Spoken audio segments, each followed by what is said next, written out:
புதுச்சேரி ஆரியபாளையம் கிராமத்தில் ரெஸ்டோ பார் திறப்பதற்கு எதிர்ப்பு தெரிவித்து மக்கள் சாலை மறியலில் ஈடுபட்டதால் போக்குவரத்து பாதிக்கப்பட்டுள்ளது. இதுகுறித்த விவரங்களை செய்தியாளர் இளவமுதனிடம் கேட்கலாம். இளவமுதன், விவரங்கள்.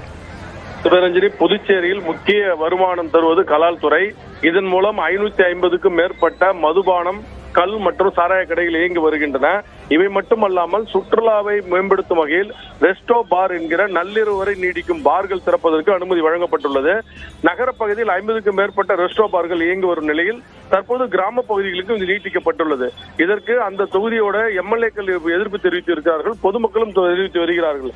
இந்த நிலையில் தான் ஆரியபாளையம் கிராமத்தில் ஒரு ரெஸ்டோ பார் திறப்பதற்கான ஏற்பாடு நடைபெற்று வருகிறது. இதற்கு அந்த பகுதி மக்கள் கடும் எதிர்ப்பை தெரிவித்திருக்கிறார்கள். இவர்கள் புதுச்சேரி விழுப்புரம் தேசிய நெடுஞ்சாலையில் மறியல் போராட்டத்தில் ஈடுபட்டனர். 2 கிலோமீட்டர் தூரத்துக்கு வாகனங்கள் அணிவகுத்து நின்றன. 1 மணி நேரமாக இந்த போராட்டம் நீடித்து வரும் நிலையில் அந்த பகுதியில் பள்ளி, கல்லூரி செல்பவர்கள், வேலைக்கு செல்பவர்கள், வெளியூர் செல்கிற அனைத்து வாகனங்களும் நிறுத்தப்பட்டிருந்தன. இந்த நிலையில் போலீசார், வில்லியனூர் போலீசார் அங்கு பேச்சுவார்த்தை நடத்தினார்கள்.